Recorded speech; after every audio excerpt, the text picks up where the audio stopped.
Pascal Charrier. Pour cette présentation aujourd'hui, je suis avec Nicolas de Snoek qui travaille chez Citizen avec nous et qui va vous faire la démonstration. Alors, ce que je vous propose, c'est que on est là pour vous parler de la relation usager et de l'acquisition que Efalia a faite de cette solution Citizen récemment.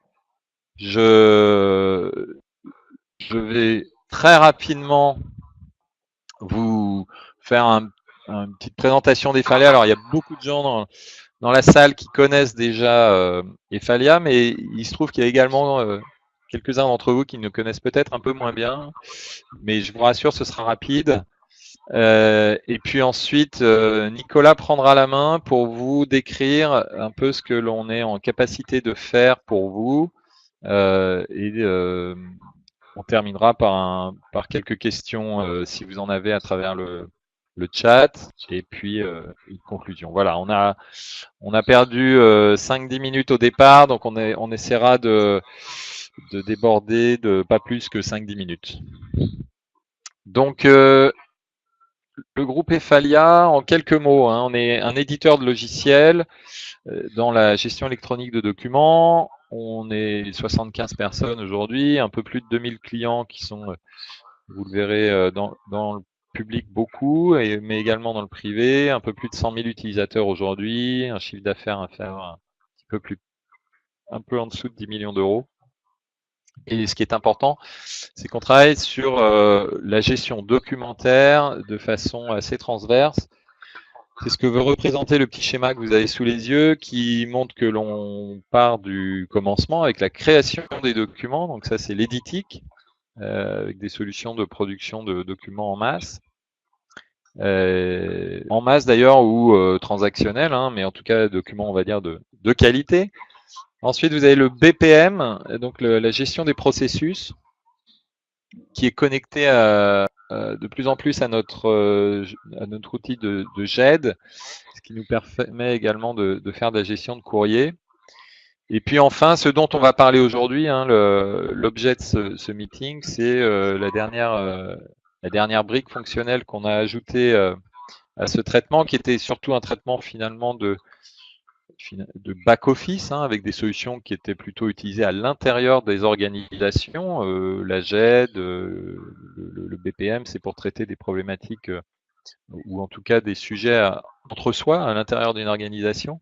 Avec le portail, l'idée c'est d'avoir vraiment une fenêtre vers le citoyen, vers l'usager, et de lui permettre de dématérialiser à la source, je dirais, une partie des documents, et surtout de le tenir informé en temps réel de l'avancée de ses demandes, de ses requêtes. Voilà. Donc j'en dis pas plus sur le sujet puisque c'est tout l'objet de la présentation, et Nicolas sera plus à même que moi de vous dire l'étendue du sujet. Alors, quelques références, je vais passer rapidement là-dessus. Certains d'entre vous se reconnaîtront, mais je dirais qu'on travaille un petit peu à tous les échelons de l'organisation publique, hein, depuis les administrations centrales jusqu'aux collectivités locales, en passant bien évidemment par les conseils départementaux. Et puis, on doit aussi mentionner quelques comptes dans le secteur privé. Alors, vous serez peut-être étonné de trouver le Louvre et France Télévisions dans le secteur privé. C'est pas dans le secteur privé, mais c'est des organisations, on va dire, qui ont des modes de fonctionnement qui se rapprochent davantage d'entreprises privées, peut-être que d'autres organisations publiques. Voilà, donc un grand nombre de références. On mixe évidemment ici des références sur un petit peu tous les sujets que j'ai évoqués, que ce soit l'éditique, le BPM ou la gestion de documents ou la gestion de la relation citoyen. Voilà, les problématiques qu'on adresse, hein, c'est sans doute ça un élément important, c'est dans le sujet Citizen, la dématérialisation des services publics. Donc on met à disposition un portail qui permet à l'usager de traiter des demandes en direct. Alors, soit de les traiter en direct d'ailleurs, et c'est un élément important, hein, soit de transmettre les demandes qui ont été faites à travers ce portail aux outils métiers, bien évidemment. Voilà, donc c'est aujourd'hui quelque chose qui existe, cette transmission dans des collectivités de type commune, région ou collectivité ou communauté de communes, pardon. Euh, et c'est évidemment quelque chose qu'on souhaite développer, notamment dans l'action sociale avec nos grands partenaires, les 3 grands outils métiers que peuvent être un Solis, un Yodas ou un Genesis. Et donc, évidemment, cette solution a la vocation à pouvoir interagir avec ces outils métiers. Voilà. Et l'intérêt, c'est qu'évidemment, elle interagit, hein, c'est-à-dire qu'il y a une communication dans les deux sens. Elle pousse les demandes éventuellement vers ces outils et elle peut récupérer de l'information sur le statut de la demande et donner un statut à l'usager à travers le portail. Voilà, c'était rapide, hein, mais l'objectif, c'était vraiment de vous dépeindre, pour ceux qui ne connaissaient pas forcément très bien qui nous sommes, de vous dire un petit peu de quoi on va parler. Je vais laisser la main à Nicolas, donc pour qu'il puisse vous présenter la solution Citizen. Donc Nicolas, si tu m'entends. Bonjour, je vous entends. Alors, vous voyez bien l'écran? Ouais. C'est bon? Ok. Quelques mots rapidement. La solution Citizen existe depuis une dizaine d'années. D'abord avec des outils back-office, un peu comme ce qu'a fait Falia au départ pour la gestion de dossiers, de la circulation de flux, des parapheurs électroniques. Et on a greffé sur cet outil back-office un frontal citoyen, donc un portail usager, qui permet de greffer directement des demandes soumises en ligne au travers de formulaires par les usagers pour les déverser directement dans le back-office de traitement.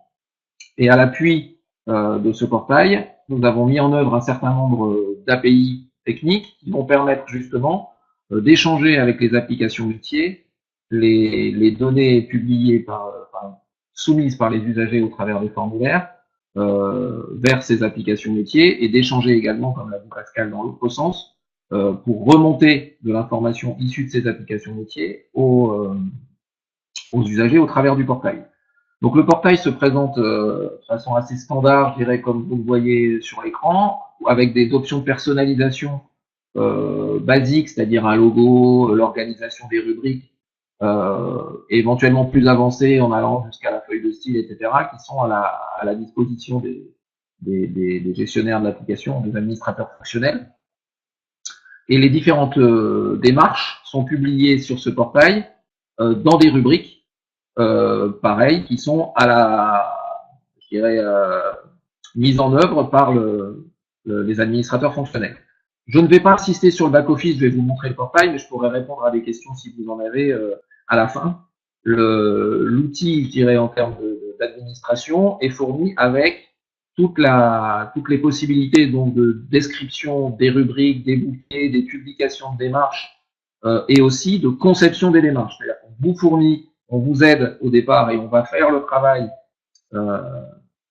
avec l'expertise des Falia pour construire un certain nombre de démarches en ligne qui sont liées à des informations, enfin à des domaines qui sont les vôtres, mais ensuite vous avez complètement la main sur la construction des formulaires, la construction technique et leur intégration dans le portail avec la publication et la gestion de ces données, de ces demandes au travers des différents services qui constituent votre organisation. Une fois ces documents, ces démarches publiées, vous pouvez les rendre accessibles aux usagers en plusieurs modes. Donc, soit les rendre accessibles de façon ouverte sans que l'usager ait eu besoin de s'identifier ou de se créer un compte sur le portail, soit de restreindre ces démarches à des usagers qui sont connectés et ce qui va permettre de bénéficier d'un certain nombre de champs pré-remplis par rapport à ce que vous connaissez déjà de l'usager dans votre SI. Et voire, en allant plus loin, de gérer les possibilités d'utilisation de ces formulaires par les usagers en fonction de casquettes dont ils disposeraient. Alors, ces casquettes, ça peut être des attributs particuliers, des profils particuliers en tant que personne physique, mais ça peut aussi être, et c'est généralement ce qui est utilisé, la possibilité de fournir des démarches à des utilisateurs, non pas à titre personnel, mais en tant que représentant d'un organisme, que ce soit une association, que ce soit une entreprise, voire même un lien entre particuliers. On peut donner par exemple accès à des démarches, à des parents qui vont faire la démarche pour le compte de leur enfant. Donc pour le coup, on a mis en place dans son ancienne version la demande MDPH. Donc je vais m'identifier avec un compte utilisateur. Voilà, qui va retrouver donc au niveau de sa connexion donc toutes les informations sur son compte. Donc ici, on va retrouver ce qu'on connaît de lui. Voilà.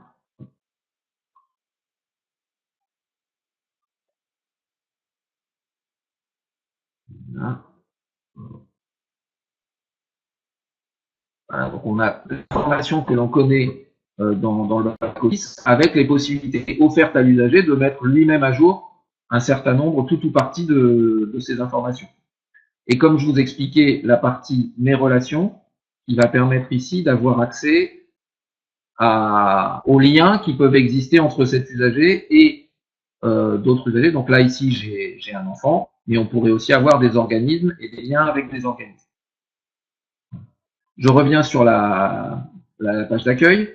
Donc l'usager va pouvoir faire des démarches. Ces démarches, il peut s'arrêter en cours de route. Donc j'ai préparé un brouillon et donc il va retrouver sur la page d'accueil les brouillons de démarches qu'il a déjà initiés, ainsi que les demandes qu'il a déjà validées et qui sont en attente de traitement et qui vont suivre l'instruction côté back-office sur laquelle il sera informé en temps réel au travers de la visibilité sur le statut, mais également au travers de notifications qu'on voit ici, qui vont l'informer au fur et à mesure des évolutions de son dossier, soit par changement de statut, soit par informations complémentaires qui sont fournies ou attendues de sa part, soit pour d'autres types d'informations.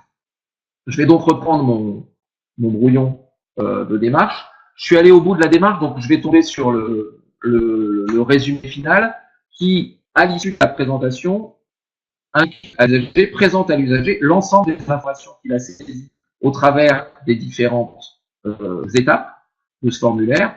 Et je vais en prendre une au hasard, voilà, ici. Hop, je peux modifier, revenir sur une étape pour modifier son contenu.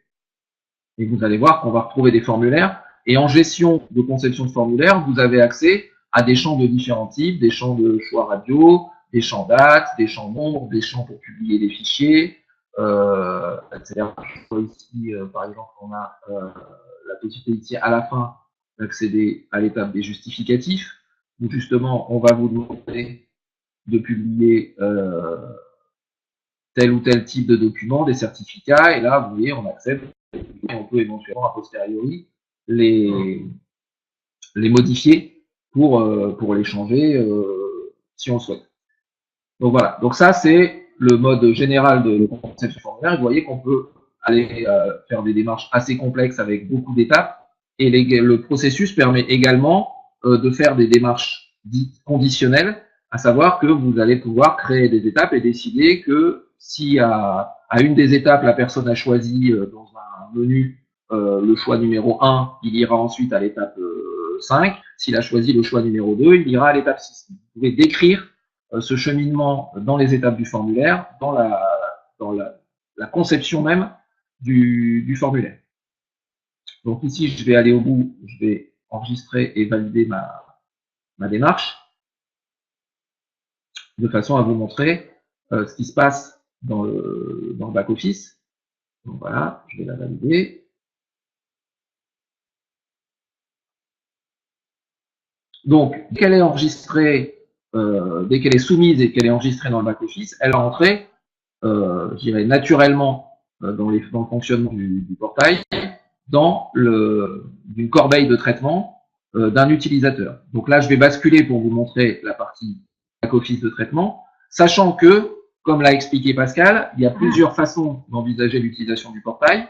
Soit vous faites en sorte que les utilisateurs de votre organisation exploitent, gèrent en partie pour la recevabilité, pour l'instruction ou en fonction de jusqu'où vous voulez aller le back-office qui est proposé directement par Citizen, soit on utilise le portail comme un un fournisseur, je dirais, de formulaires qui sont ensuite exploités par vos outils métiers.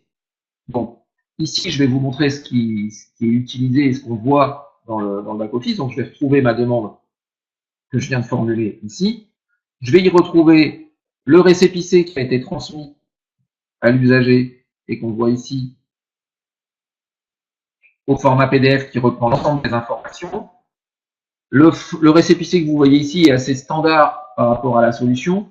On dispose par ailleurs de mécanismes qui permettent de générer un récépissé au format CERFA en pré-remplissant les champs du CERFA par les valeurs qui ont été remplies dans la démarche en ligne, sous réserve de disposer d'un modèle de CERFA éditable où on va pouvoir aller alimenter les champs de façon dynamique au fur et à mesure de à l'issue de la saisie du formulaire. Donc là, on a un formulaire standard qui reprend toutes les données et on retrouve en bas ici, vous voyez, un récépissé au format XML qui va permettre justement d'échanger avec les applications métiers l'ensemble des informations qui ont été soumises par l'usager, en plus des différents documents qu'il a joints à sa démarche.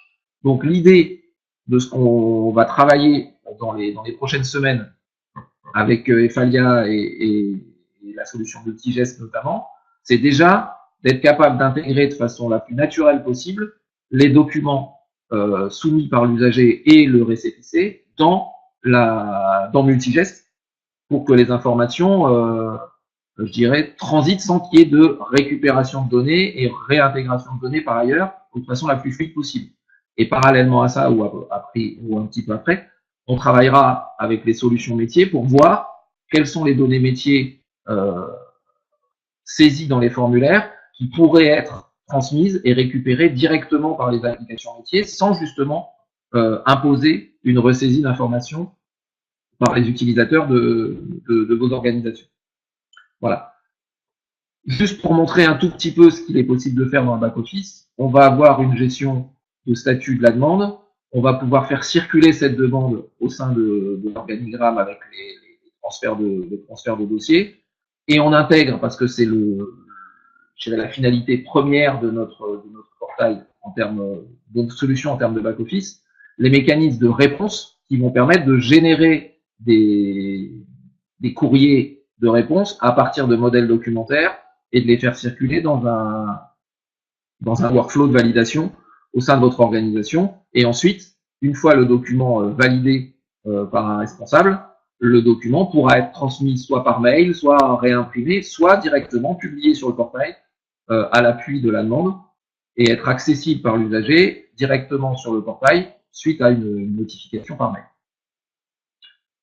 Très rapidement, je vous montre également une fonctionnalité qui est intégrée au portail et qui peut intéresser. On intègre également une solution de gestion de rendez-vous qui permet, dans le back-office, de définir des guichets de rendez-vous et des créneaux ouverts aux usagers si vous souhaitez je dirais, organiser des rencontres.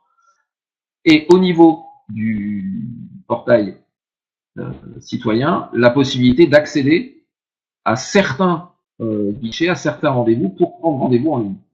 Donc voilà, là j'avais pris un rendez-vous le vendredi 5 à 10h45, je peux essayer de prendre un rendez-vous avec un élu, je vais accéder aux différents guichets disponibles. En l'occurrence, voilà, j'ai une place de la mairie en rendez-vous, je peux aller prendre un rendez-vous mercredi prochain à 9h30, j'ai juste à cliquer.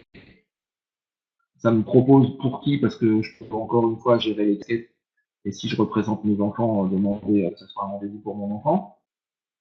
J'ai plus qu'à valider. On va me demander si je veux être alerté par SMS, auquel cas je peux taper mon numéro de portable.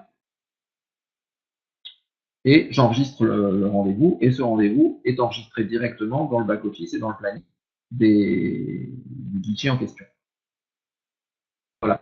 Le SMS est utilisable pour alerter l'usager quand il y a une modification de son rendez-vous, pour le prévenir quelques heures avant, le rappeler qu'il a un rendez-vous à telle heure, ou lui confirmer quand bien modifié, dans la mesure où il peut aussi supprimer lui-même son rendez-vous, l'annuler. On lui envoie des SMS de confirmation pour lui indiquer que l'opération a bien été présentée.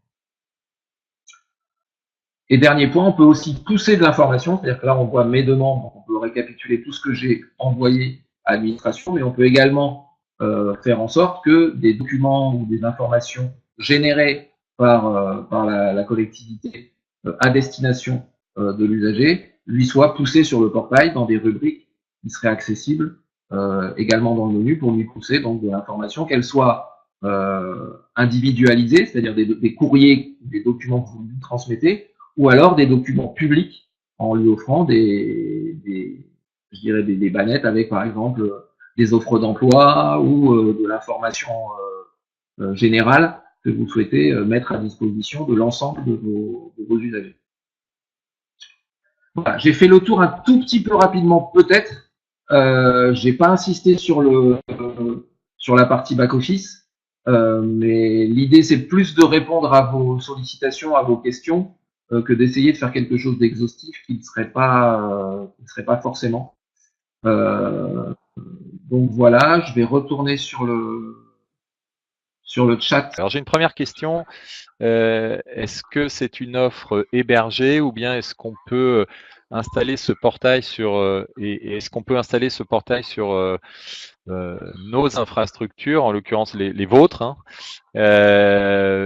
C'est effectivement les deux sont possibles, hein. Aujourd'hui, on travaille avec des régions, par exemple, qui ont décidé d'installer la solution chez elles, dans leurs infrastructures, et on travaille avec des communes, et notamment avec des GIE de communes qui ont, elles, fait le choix de travailler en mode SaaS.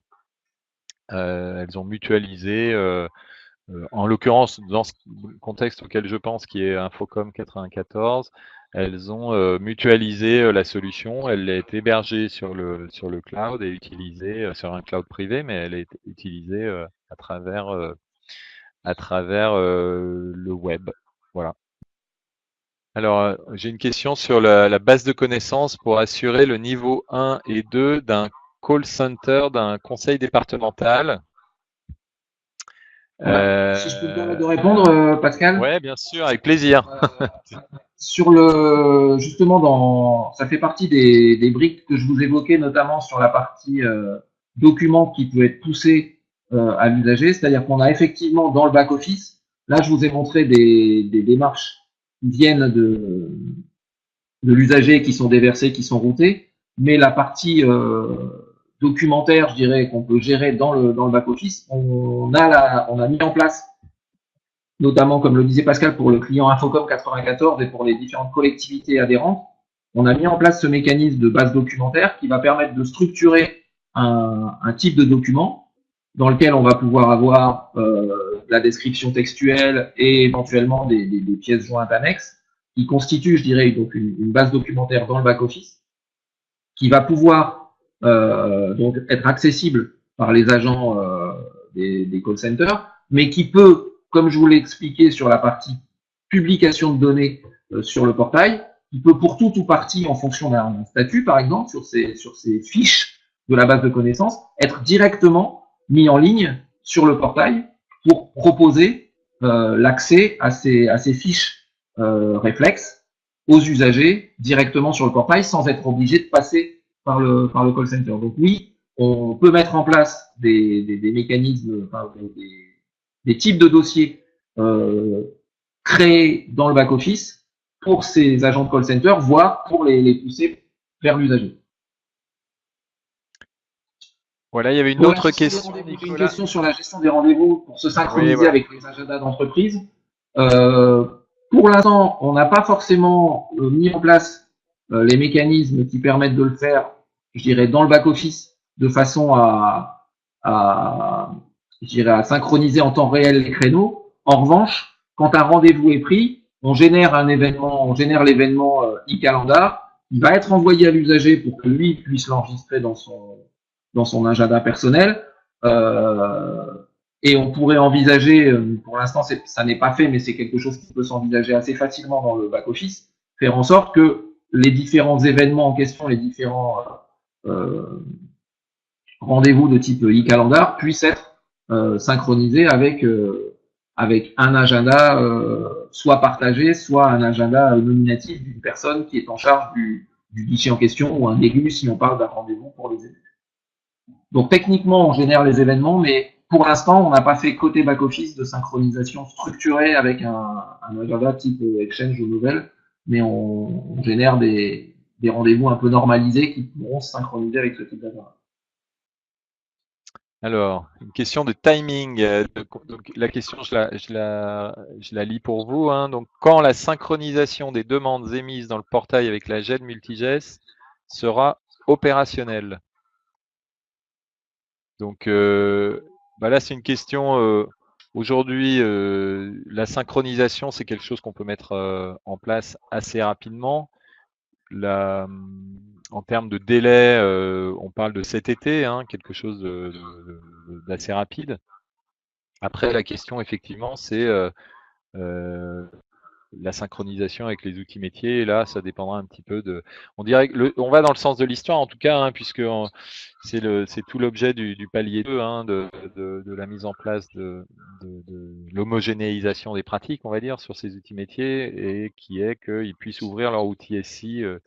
Voilà, donc, mais même en attendant, je profite de cette question, hein, pour dire qu'on sera évidemment en capacité de le faire avant même que ce soit effectif, puisqu'il va prendre sans doute quelques temps, puisque aujourd'hui, Nicolas vous a montré qu'on produit un XML, et finalement le format que vont nous proposer les outils métiers dès aujourd'hui, on saura formater ce XML de façon à ce qu'il sache répondre. Ce qui est à peu près évident, c'est que d'ici quelques mois, années, ce format-là devrait être homogène. Alors, il y avait une autre question. J'espère que j'ai bien répondu à votre question. Il y en a une autre sur un agent d'accueil et un agent de call center. Peut-il voir tous les échanges avec l'usager sur une approche cross-canal avec une qualification des demandes? Je vais laisser Nicolas répondre à cette question. Partage, voilà. Ici, vous voyez que la démarche, elle s'est déversée sous une nature qui s'appelle demande portail, qui est une nature assez générique. En revanche, au niveau de la configuration applicative, on va pouvoir gérer différentes natures. Donc, vous avez, encore une fois, là, je suis en administration fonctionnelle, hein, donc donc ici, j'ai une gestion des natures de dossiers qui va me permettre de gérer. Vous voyez là, j'ai plein de types de natures. Et dans ces natures, j'ai ce qu'on appelle un domaine. On a ici, donc le domaine générique, finance, etc. Ce domaine-là va embarquer des droits d'accès. Donc, vous pouvez ensuite, pour chaque formulaire,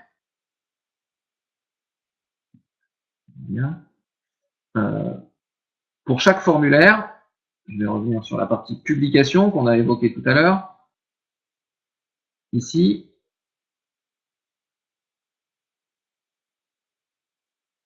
pour chaque formulaire, vous décidez, au moment où vous le publiez sur le portail, vous décidez de quelle nature de dossier il va faire l'objet, quelle nature va être générée dans le back-office. Donc, cette nature va embarquer des droits d'usage, et parmi ces droits d'usage, il y a la notion de visibilité qui va permettre, au-delà de la diffusion du dossier dans les services, de permettre à des agents de call center, par exemple, selon leur habilitation, de voir ou de pouvoir connaître l'existence de ce dossier en fonction donc de la nature de celui-ci et des droits dont il dispose.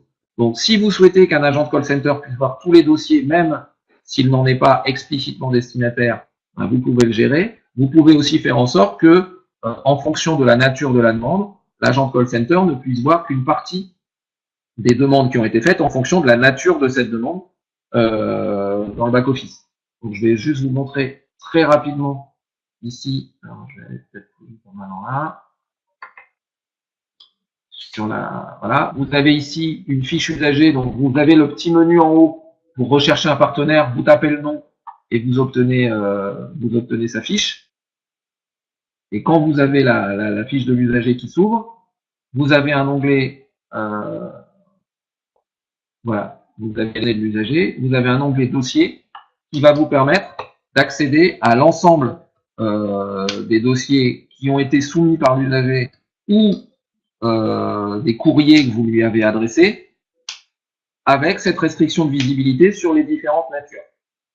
Voilà, j'espère avoir répondu à la question pour cette partie visibilité. Donc c'est vous qui faites le choix, je dirais, dans la construction et dans la mise en œuvre des typologies de dossiers et des règles de gestion associées, de qui a le droit de voir quoi dans le back-office de Citizen. Ok, merci Nicolas. Oui, je pense que c'était assez complet. On a ensuite une question sur le prix pour la licence et la mise en œuvre. Alors, d'abord, je dois pardonner Raphaël Fall hein, qui souhaitait se joindre à nous, mais qui malheureusement est chez un de vos confrères, un de nos clients en ce moment même. Le prix, le modèle de prix qui est construit, il dépend à la fois du nombre d'utilisateurs et du nombre de formulaires mis en place. Voilà.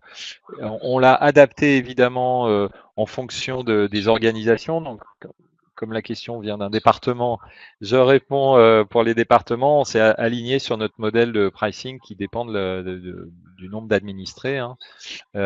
Donc rien de bien original. On sera ravi de venir vous parler un peu et de vous faire des propositions adaptées à votre cas particulier.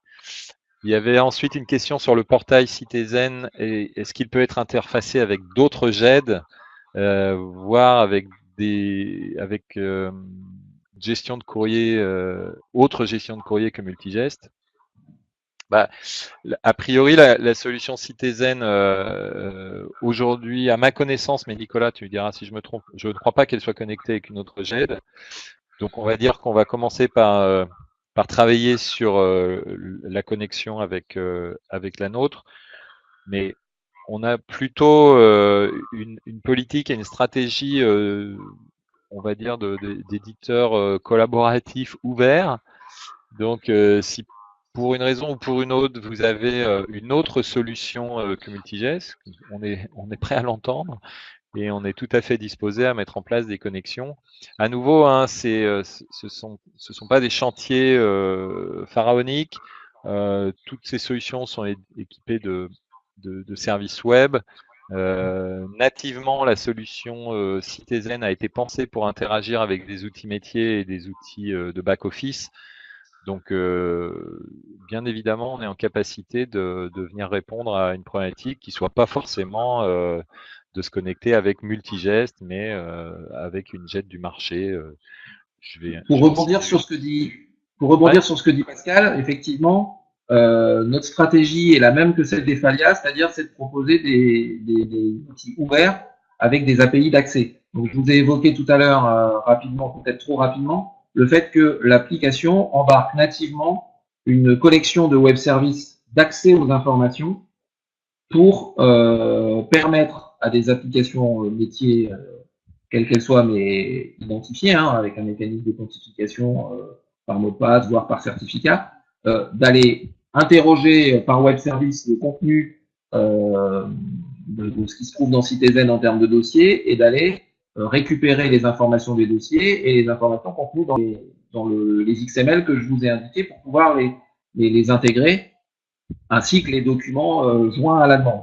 Donc notre travail vis-à-vis de Multigest, ça va être de faire cette intégration entre les web services de Citizen qui permettent de récupérer les données et les web services de Multigest qui permettent de les injecter dans l'application pour pouvoir faire cette intégration, je dirais, au sein du groupe. Mais ces mécanismes d'intégration, ils sont tout à fait disponibles pour d'autres types d'autres solutions de GED. On n'a effectivement pas eu l'occasion de le faire jusqu'à présent au niveau de Citizen avec nos clients existants. Par contre, on l'a fait avec plein d'autres applications, notamment dans le cadre de nos portails de collectivités locales, sur tout ce qui est, par exemple, demande d'intervention sur la voirie. Beaucoup de collectivités de villes ont des outils pour leurs services techniques et les demandes d'intervention qui sont soumises sur le portail au travers de l'utilisation du portail sur smartphone, hein, par exemple, sont généralement récupérées par des applications des services techniques pour ensuite suivre leur vie et nous remontent l'information du statut pour informer le citoyen que sa demande a bien été traitée et a bien été prise en compte. Donc, cette mécanique-là d'échange au travers des web services, elle est tout à fait ouverte à tous les outils de votre SI, dès lors qu'ils proposent eux-mêmes des modalités d'intégration comme le fait Multigé. Il y avait encore une question qui va être pour toi aussi, Nicolas, parce que j'avoue ne pas connaître la réponse. En plus, la question est intéressante. Avez-vous une expérience sur une migration Capdemat vers votre solution? Toutes les questions sont intéressantes, mais celle.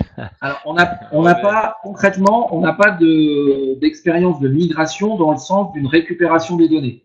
En revanche, on a fait beaucoup de migration d'outils, enfin, plus ou moins de CRM et de récupération notamment de bases de contacts.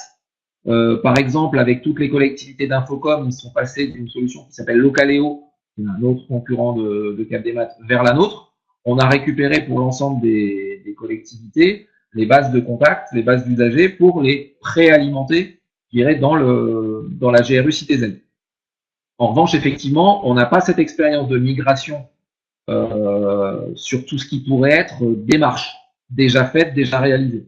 Voilà. Donc ça sera étudié au cas par cas, mais effectivement, toutes les mécaniques qui permettraient de faire de la reprise de données ou de la reprise de base de compte d'un outil existant, c'est des choses qu'on a déjà mis en pratique et qu'il faudra juste étudier au cas par cas par rapport à ce que vous avez envie de reprendre dans le cadre de cette migration, au-delà des comptes usagers qui, eux, sur lesquels on est assez bien rodé et sur lesquels on a un format d'échange assez standardisé, je dirais, pour permettre une reprise assez rapide. Écoutez, je vois pas d'autres questions se profiler à l'horizon. Il y en a déjà eu quelques-unes. Je vais donc essayer de conclure. Alors, merci Nicolas pour cette présentation. La conclusion autour de ce qu'on vient de vous présenter, évidemment au-delà du fait que on vous invite à reprendre contact avec nous si vous avez plus de questions, si vous voulez qu'on vienne vous montrer la solution, évidemment ce sera avec grand plaisir. On l'a déjà fait dans un certain nombre d'organisations depuis que Nicolas et Caroline de Citizen nous ont rejoints. Mais au-delà de ça, la GRC pour nous c'est vraiment un portail de dématérialisation à la source. C'est vraiment pousser notre JED finalement, la rendre collaborative de façon ultime entre guillemets, puisque on l'amène chez l'usager et on permet à l'usager d'avoir lui-même accès à un certain nombre de services en ligne. Voilà. Je profite alors, il y a une question sur est-ce qu'on a déjà des départements qui ont implémenté la solution. Il me semble ne pas me tromper, Nicolas, en disant que oui. Je pense qu'on peut les citer. Il y avait le 44 qui est client de Citizen. Le 44 est client de Citizen dans la version avant Portail, c'est-à-dire qu'il l'utilise surtout un certain nombre d'aspects back-office, sur tout ce qui est parapheur électronique, utilisation, et ils ont malheureusement pas basculé sur la partie Portail encore jusqu'à présent. Voilà, et effectivement, c'est tout l'objet de notre démarche actuelle, puisque en revanche, il y a énormément d'organisations qui ont des problématiques communes. Hein. Je pense aux communautés de communes, aux grandes agglomérations qui ont franchi le pas. Donc voilà. Donc évidemment, l'objectif, c'est le service à l'usager. Hein, c'est de permettre à l'usager d'accéder à ces démarches, de lui permettre, dans un certain nombre de cas, de ne pas avoir à se déplacer, ce qui est quand même souvent un avantage important et qui fait gagner du temps à tout le monde. Les cas d'usage, je ne reviens pas dessus. Il y a évidemment, je cite ici quelques cas de l'action sociale, mais il y a évidemment des cas d'usage. Nicolas en a parlé autour des collectivités locales, autour d'organisations centrales. Hein, on travaille notamment beaucoup avec des ministères, et donc c'est quelque chose qui est suffisamment flexible pour pouvoir répondre à des cas d'usage très variés.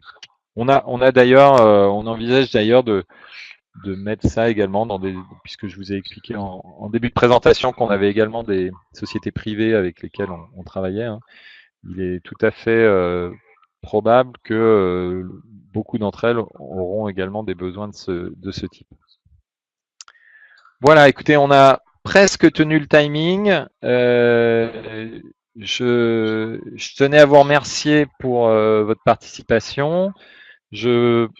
Ce webinaire, pour information, il a été enregistré, donc on va le mettre en ligne, hein. Donc si vous connaissez des gens de vos collègues qui ne pouvaient pas assister mais qui auraient pu être intéressés, ben, n'hésitez pas à partager avec eux.